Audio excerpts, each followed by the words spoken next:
Hello everyone, Happy New Year 2011, and welcome to part 7 of the e-commerce website building lesson series. And I'm sorry for the pause in the series, but the holidays got the best of me. It was very clear to everyone who's with ears that the code would not be available till the end of the lesson series. I said that. And I made sure throughout each video that I showed the code real clear on the screen, so that way if you would just full screen and go to HD, maybe pause here and there where you need to type some things in where you can see it real clear, then that's what you got to do if you can't wait until the end. Okay, we have nothing else holding us back now, so in part 7 here we will focus on getting the home page to show an always up-to-date dynamic listing of the latest items the store manager has placed in using the back-end system, the back-end CMS system that we created for the store. So all we have to do is go and open our index.php page. So I'm here in Dreamweaver, and there's my index.php page. And you can see there's not much to it, and that's every bit of the code there. And I bet you if you guys were to full screen right now and put it on HD, you would see every bit of the code. I have experimented, I've looked. Now right here on my home page, you can see in my body section there, I have a div that's the main wrapper for everything. Then I have my template header coming in, and under that at the very bottom is my template footer. So in between the template header and the footer, we have our page content div ID, and inside of that div I'm going to put a table. And I know a lot of people don't like using tables, so you can go ahead and make your 3-column div layout now that would be similar to my table layout. That's going to be 3 columns in 1 row. And look how easy that is. It's so easy, nice, huh? Then you go to design view, and there's your 3-column layout. You hit enter a few times right there. You can just very easily adjust the sizing. So you just grab and slidey those things around until it looks real nice to you. It's so easy. Or you can be a div CSS nut and make your 3-column div layout. It's very simple for you to float things, you know. You're a CSS Zen master. Who are we to tell you how to do things? We're just lowly table users that like to do things easy and still have everything validate at the W3C. Tables validate just fine. They run just fine. They load just fine. They index SEO just fine too. Ha ha ha. Okay, so I'm gonna get this to be thin on that side, a little bit more narrow on that side as well. And then in the middle, I'm going to have my featured items. So all 3 of these columns, I'm going to highlight and make sure they're vertically aligned to the top. That way my text is always on top. So if you have something big in this column, and you only have 1 sentence in this column, it won't be aligned to the middle, it'll be aligned to the top like you want it. Now here I'm just going to put some crap. Newest items added to the store. Over here, more crap. And you can imagine what that would be. Anything that your imagination can think of. So right here I know I want my dynamic list to render. So I'm going to hit enter there. And I'm just going to type in the money symbol. Dynamic list would be the variable name. And I'm going to assemble this variable now by doing a simple select query on the database. Okay, so first let's go into the code view and make that output correctly as a PHP variable. Go to PHP and echo when you have the whole thing highlighted. You can throw a semicolon on the end there. You don't even have to put the semicolon, but I just like to break all my statements with a semicolon.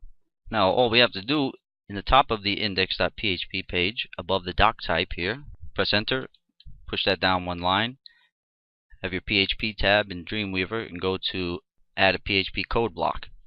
Or if you're not in Dreamweaver and you're in Notepad++ or something like that, just type in your PHP block. Let's make ourselves a comment.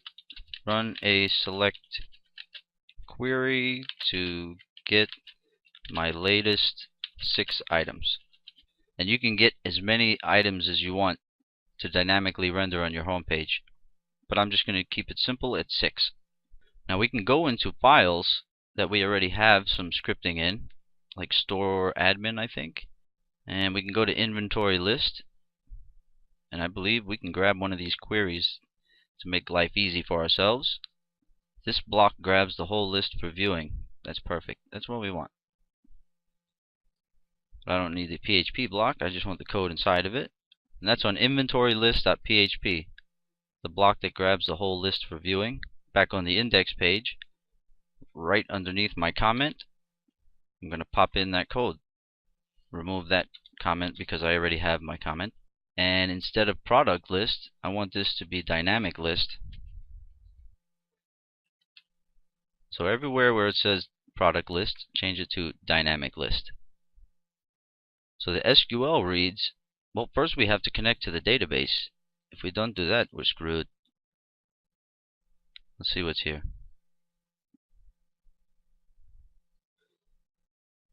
Right there, connect to the MySQL database. Grab that code, and let's do that first thing. And we don't have to go up one level because we're in the root directory, so we can go straight into the store scripts folder and grab that connect to MySQL PHP file, which will open the MySQL connection for us, and we can query the database. Now all we have to do is go through here and change a couple of things. Like the query says, select all from products ordered by date added descending, which is fine, but we need a limit. So I'm going to type in limit 6. I only want 6 items returned from this query. Product count, we'll keep that in there. And if there is no products in the dynamic listing, we want to say we have no products. We have no products listed in our store yet. But once a product is added through the back end, this will never display. It will be, this will display. Make sure we get that to say dynamic list. And so basically you're appending into the dynamic list variable each of the 6 products in any way you want to display them. So right now we're gathering out the product ID, the product name, the product price, the date added. And if you want to get the description and all that, that's just fine. You can query the description out with these other things and display it on the home page. But I'm not going to. I'm going to keep it nice and simple. I'm going to go to design view. And what I'm going to do right here, go down a couple of lines by hitting shift enter to put line breaks. And right here I'm just going to simulate how I would want this to look for each new item. And since I want to have the product picture now displaying with the information, I'm going to make use of tables again. So I'm going to hit table, 1 row, 2 columns. Very simple small table that will hold an image on the left side right here in this little box, and then in this cell we're going to have the product information, what the name of it is, the price, click to buy or click to view more information, and then the image will also have a link on it. So let's grab one of those images now. And this is just static, just to set up how things are going to look in the dynamic display. So let's go to inventory images, and since we don't have any here, I'm going to have to FTP some of the ones that are already there into that spot. Let me do that real quick. Okay, so I FTP'd the first item's image just to help me make things look the way they should. I'm going to put here dynamic title. Alright, so let's make that have, so there we can see the hat in that first cell. And we don't want it so big, so what you can do is adjust the size by holding shift and dragging there. Click down and drag. I want it to be about that big for each one. And then you can move this in, or you can also give this table some padding just to make it look a little better. And your products can have a border. Let's put a border of 1 on that. And it's going to also have a link to the product page so they can see the product in grand display. So right now let's just put a pound sign right there for the link. And that was given a blue border now, but you can change the color of your borders for all your images. You can simply give this a style, border, color, that gray, whatever color you want, 1 pixel, solid. Save. And now you'll have the color borders that you want around your images, and it also has a link on it. Let's see, we can open the product page, make sure that's the name. Let's go back to our index page. We can make this link to product product.php, and it's going to have some variable attached to it. So let's just put the question mark to ready ourselves for the URL variable that we're going to add to that link in a second. Now here I'm going to want the product title, so I'm going to v-align both of these to the top. Right here I'm just going to put product title, put a line break, product price. You can design this any way you want. I'm just doing it real simple to save time. And then view, just put a view product link. Make that a link to the same page, product.php, with the question mark. Like I said, you can pull the description out if you want to have the description in there too. Any kind of information you're storing about your inventory items. Now for my particular needs, I don't need this so wide in the center now, and I can take this code right here, that table. Let's go into code view. Pretty much it'll be highlighted for you, and you just Control X or Control C. You can leave it there for now and even comment it out. So press Control C and copy it before you comment it out, and then comment it out. So it won't render on the page. Now you put it up here. Dynamic list, whatever's going to output in that list. And let's make use of single quotes here. So we'll put in single quote, and that will be the content for the variable will be in between those two single quotes. So let's paste it in right now. Control V, that dynamic table. So in my case, this table will be rendered out 6 times with 6 of the latest products that I've added to the system. And a lot of people will disagree with me on using tables, but really you don't have to listen to them because tables are still widely used. And the day that tables are not accepted as a standard and they're not W3C validated when you validate your markup, since tables are all valid still and they still work nice and they're easy to work with, I say use it. The day that they cancel out tables is the day we turn to divs to do what we need to do. But until that day comes, make use of tables. They're easy and fun. And if you want to get down to the nitty-gritty of things, this is really tabular data. If you want to talk about what's right to use, tables for what, this is tabular data, the way we have it laid out. And you can use one table that just spits out rows. This table tag can be set above the loop. That way it renders out just once, and then the closing table tag can be set below the loop. That way it only renders out once, and that way you're just spitting out table rows and not whole tables for each item. In my case here, I'm going to keep it easy and just spit out a whole table, a whole little table with 2 cells for each item. I'm just letting you know how, if you want to be more efficient, you can make this table starting tag render just once by putting it above this while loop, and then spitting out in the while loop, in the dynamic list variable, each row, just the row. And make sure you have this closing table tag outside of your while loop to close the table off. But if you want to be super geek like the div CSS Zen guys, you can make the 2-column layout here, one for your product image and one for the information right next to it, by floating divs. You don't have to use tables. There, now nobody can yell at me about nothing. Okay, now very simply here at the top, in that while loop, we just render out the variables. Price, that's going to go here, product price. So let's put a $, and let's put a single quote, space, period, space, the variable name, space, period, space, single quote. That's how you render in a variable using single quotes within a section of code that is encapsulated with single quotes. If I didn't put those single quotes there, all the people would see on the page is the $, and the word price. So you have to put so the single quote breaks the string, and then the dot appends to it. So basically you're breaking string, appending this variable inside of it, the way it's supposed to render out. Then you append again, and you're adding the rest of the string information. So we can just do the same for product name, which would go right here, product title. Just change that for product name.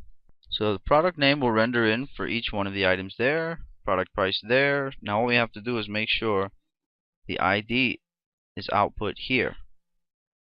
So let's take that setup again. Put it right there where it says 1, because that 1 must be made dynamic now for each item ID. So instead of product name, it's going to say ID. So inventory images, id.jpg, simple. And dynamic title right there, we'll just put product name. Grab that.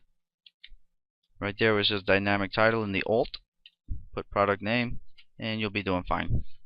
Now right here we have a link. Now we have two links actually, one on the image and one where it says view product. In the design, well, we don't have it there anymore. But remember where we typed in view product, we want to have that link be dynamic. So on the product page, I don't think we're establishing yet anything. It's still blank. So we can close that off.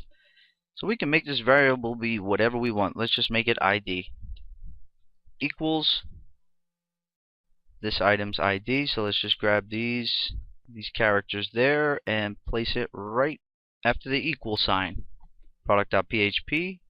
The URL variable will be named ID, and its value will be each dynamic variable in this list as it comes out.